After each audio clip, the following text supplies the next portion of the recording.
je reviens vers vous pour une nouvelle vidéo couture puisque ça a l'air de vous plaire. Je vous montre donc pas à pas comment réaliser cette petite jupette.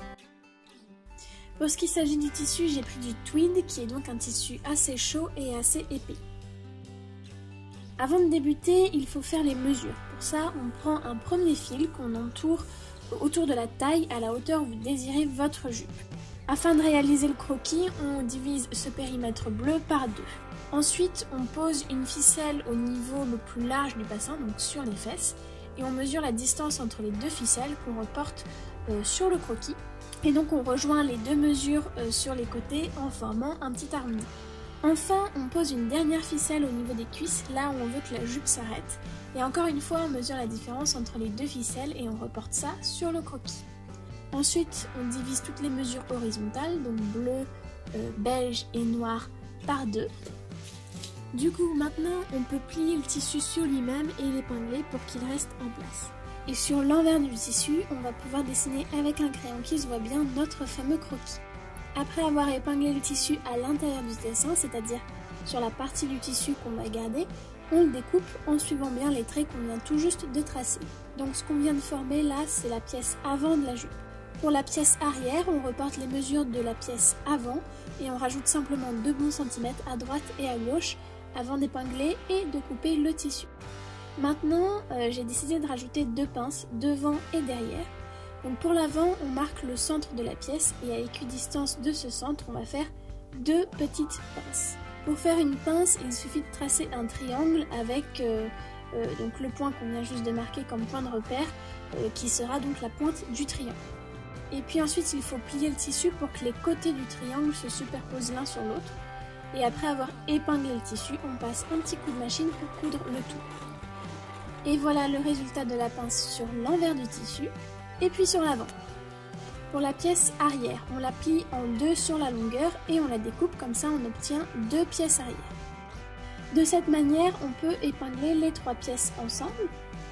Et on peut maintenant essayer la jupe en faisant attention aux épingles pour ne pas se piquer. Et puis on va pouvoir faire des petits ajustements, donc resserrer la jupe là où il y a besoin, la raccourcir, la desserrer un peu, changer même un peu la forme de la jupe, etc.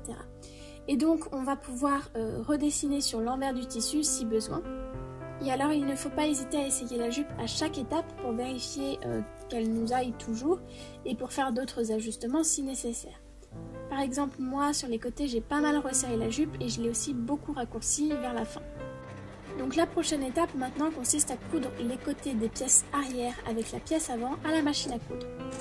Une fois que c'est fait, on découpe l'excès de tissu en gardant un bon centimètre, puis on fait un point zigzag sur chaque brin de tissu pour éviter qu'il s'effiloche par la suite. Pour l'arrière, après avoir positionné la fermeture éclair endroit contre endroit avec des épingles, on va pouvoir coudre également les 2 pièces arrière ensemble en s'arrêtant juste avant le début de la fermeture éclair. Et puis ensuite on coud la fermeture éclair avec un pied de biche particulier qui permet de coudre au plus près du zip. Maintenant on s'occupe de la ceinture. Donc moi j'ai décidé de faire une ceinture de 5 cm de large, donc j'ai découpé un rectangle de tissu de 13 cm de haut. Donc comme tout, on commence par épingler la ceinture, donc milieu contre milieu, en formant un ourlet devant, et puis derrière de la même manière on va former un ourlet en prenant en sandwich le haut de la jupe.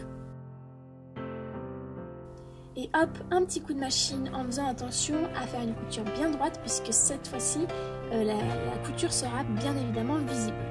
Pour finir la ceinture, il faut rentrer les extrémités sur elles-mêmes pour avoir un résultat comme celui-ci, donc bien lisse et bien rangé. Et donc pour l'attacher, j'ai récupéré une attache d'un vieux soutien-gorge que j'ai découpé, décousu et recousu à l'intérieur de la jupe comme vous pouvez le voir sur les images. La dernière étape pour finir la jupe, c'est de faire l'ourlet en bas. Pour ça, comme d'habitude, on plie 2 fois le tissu et on l'épingle et il faut bien vérifier cette fois-ci à chaque fois que la longueur de la jupe est la même partout pour que l'ourlet soit à la bonne distance. Et après avoir passé la jupe à la machine, c'est fini, vous avez une jolie petite jupe d'hiver faite sur mesure qui vous tiendra bien chaud.